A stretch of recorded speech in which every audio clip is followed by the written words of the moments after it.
Greetings. Today I would like to take a look at what's going on with the outer planets and specifically taking a look at what it means for our self-care and how to think about the energies that are unfolding and the amped up energy of Uranus now in Gemini, as well as this week we have Pluto stationing to go retrograde. So with that shift, Pluto will be going backwards into a closer to exact position of an outer planet cradle that is forming and becoming closer and closer to exact as we head into the summer.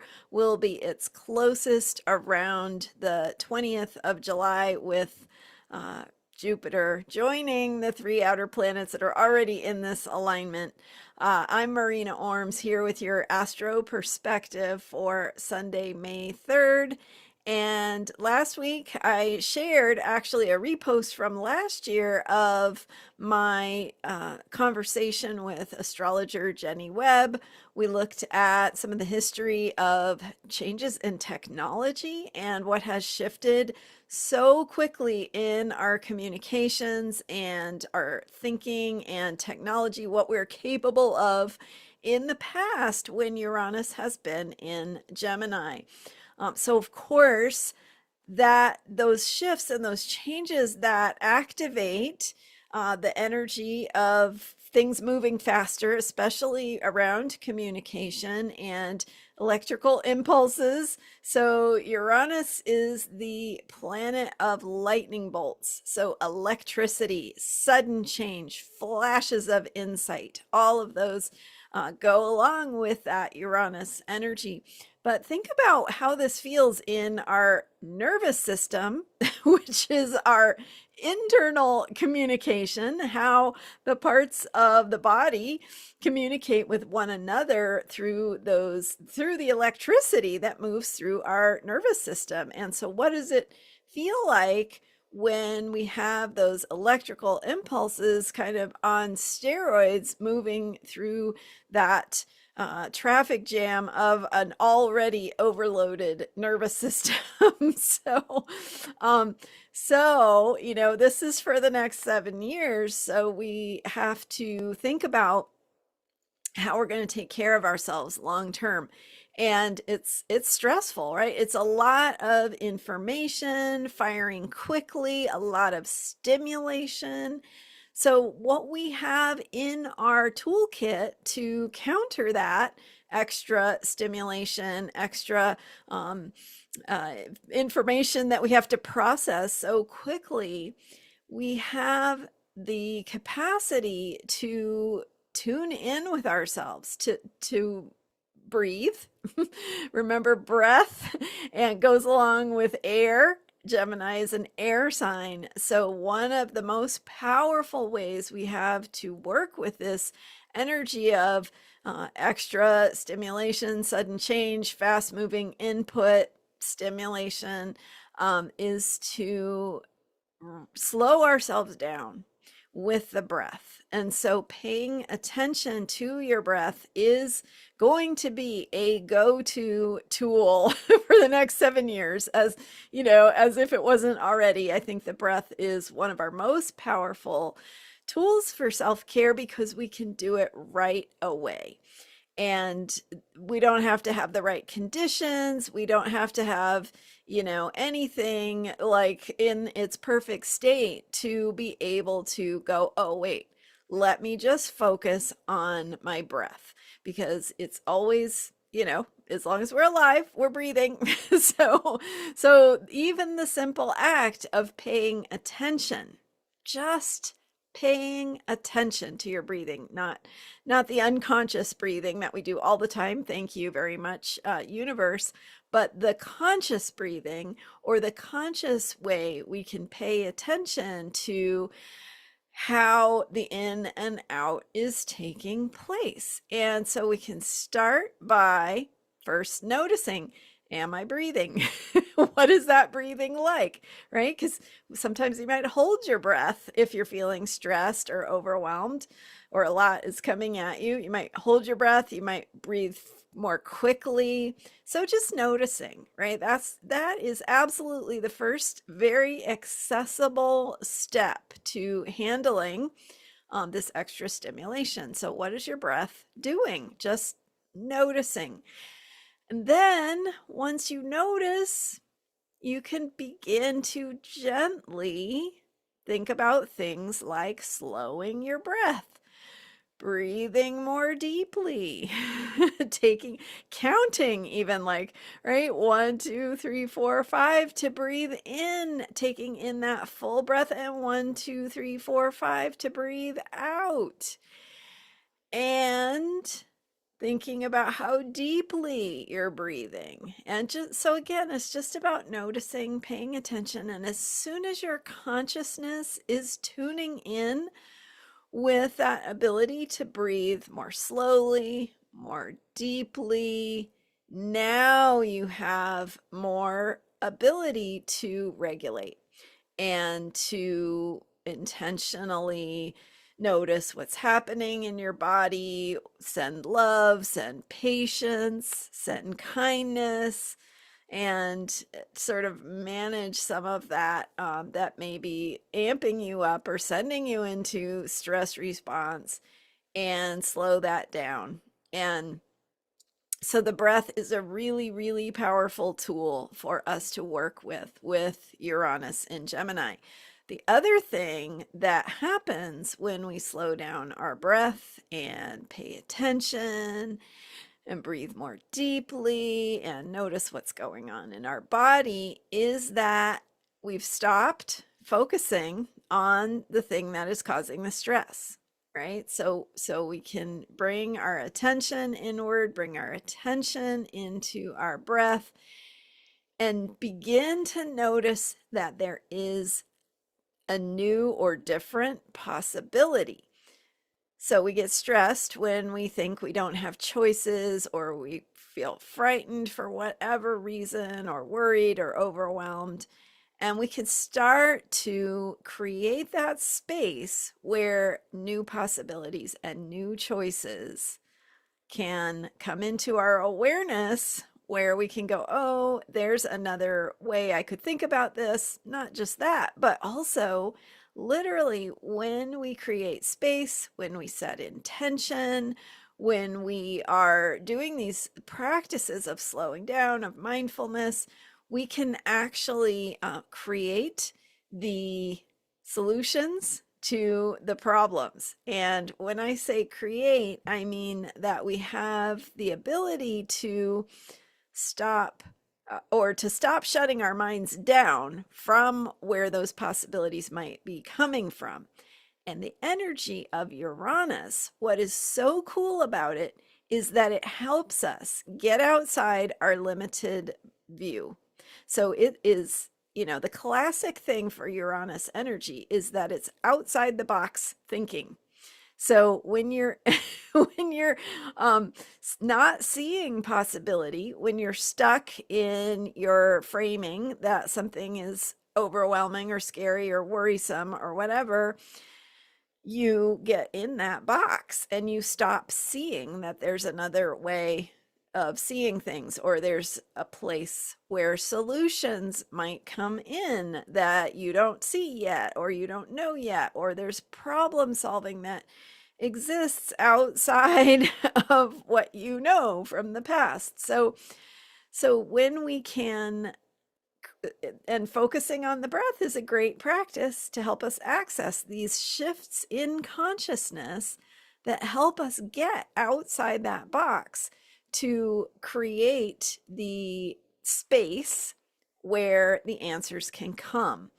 And I don't know how that works, but it is it is a really, really cool thing to play with and try. And when you notice the empty space, when you stop thinking what is so, and open yourself to the curiosity and the wonder of where the answers might come from, or I wonder how this problem might get solved. And if you can practice that in your personal life, you can begin to experience energy shifting and problems getting solved. It's like out of the blue, and this is very Uranus, out of the blue, those solutions can pop in. We call it insight. We call it epiphany. We call it, shower thoughts. But whatever it is, however it comes, those new ideas, those new possibilities can pop in when we have created the space that says, "Gosh, I don't know, I don't know," or "I wonder where that will come from," or "I wonder how that will work out." Right? You see how that creates space instead of saying, "Oh, I'm so afraid," or "I'm really worried this will happen." Get Breathe, right? Soften those edges of what you're afraid of. That creates space. You're creating space in your body when you focus on your breath and breathing consciously. And that space helps for the new solutions to it creates space for them to come in. That lightning bolt of insight goes, "Oh, you're ready for this. You're ready for this new idea, this new way of seeing things." It can also happen in manifestation in the world around us. So it can happen out of the blue. You get that phone call or that text message or that email out of the blue. Someone you haven't heard from or someone you've never met appears and has a new perspective, a different way of seeing things, a new possibility, maybe an opportunity, maybe, a job offer or a new relationship or anything that just opens those doors to doing things in new ways that you can't see because you're stuck in your old habits and patterns of especially of how you think. And so we're coming out of Uranus in Taurus, where for the last 7 years, other than for a few weeks in 2025, we've had Uranus in Taurus until last week when it went into Gemini. So with Uranus in Taurus, we have that energy of holding on, of understanding how things work, of clinging, of finding attachment, and not always in bad ways, right? Sometimes it's really important to know what we value and what's important, and that is good for grounding and helping us know how to orient ourselves. But this energy, this now that Uranus is in Gemini, is about opening our minds and getting curious and opening to the new thinking, the curiosity that invites in new answers and new solutions. So this is really, really potent for new ideas, new thinking, new possibilities, and how to shift our thinking and how we see things, shift our understanding, shift the information we have access to, all of that has to do with communication and Gemini energy of ideas. So that is Uranus in Gemini. Don't forget to breathe. Don't forget to breathe space into the places where you feel stuck or inhibited or limited. Breathe space in there because that invites in the solutions that exist outside of your old ways of thinking, outside of maybe your current ways of thinking, if you are having trouble seeing the positive or the possibility in whatever situation. So we also have Pluto on May 6th stationing retrograde. So Pluto is at 5 degrees Aquarius. And once it's the first planet right now, all of the planets are direct. So not only have we had a very Aries month, the past few weeks have been very, very focused on that green light go energy of Aries, action, movement, risk taking, courage, all of that.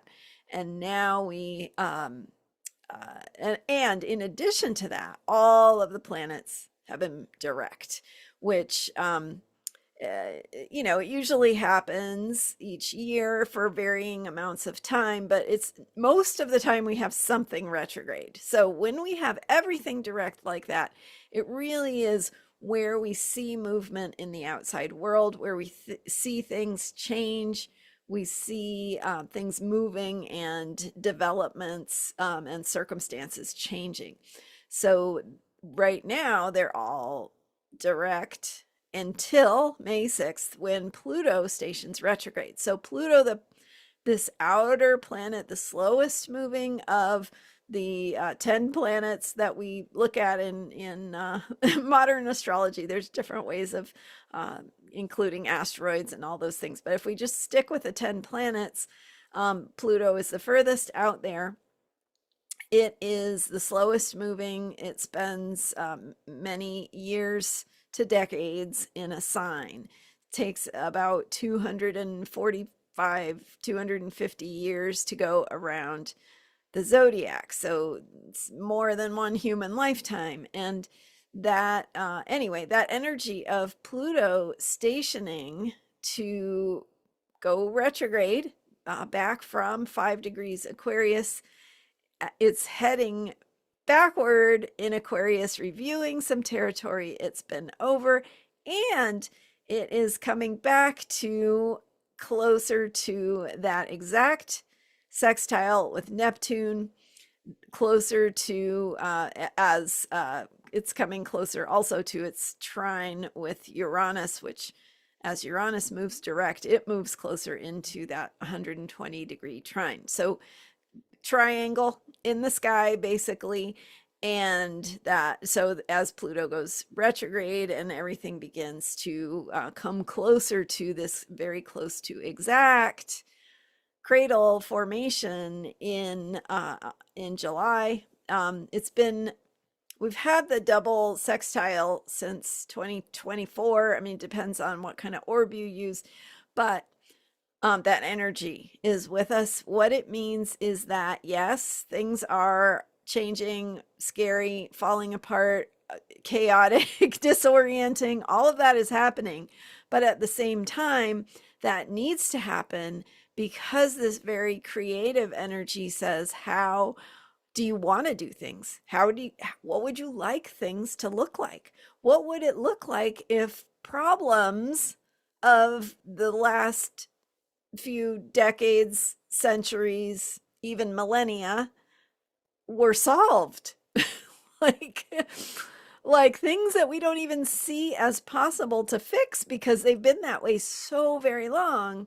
The energy of this planetary alignment in 2026 is like, you actually could be doing this different.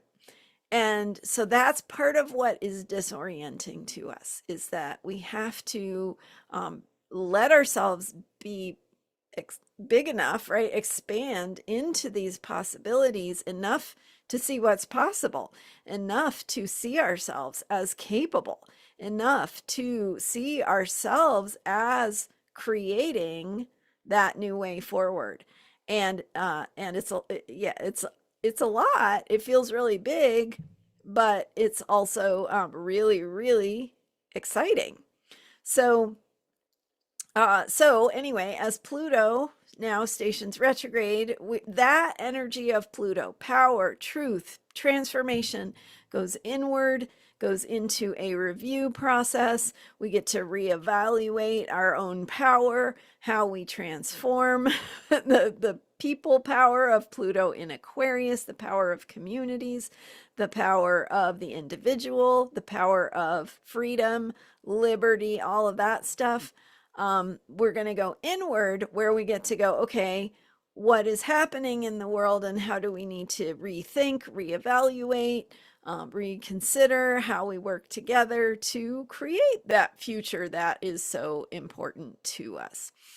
So Pluto stationing retrograde, heading into the summer's cradle formation, and so much to get really like curious about with Uranus and Gemini, right? So creating that space to open to the new possibilities, to see things in the new ways that will help us create the new forms of Saturn, Neptune coming together. Saturn, the form, Neptune, the dream.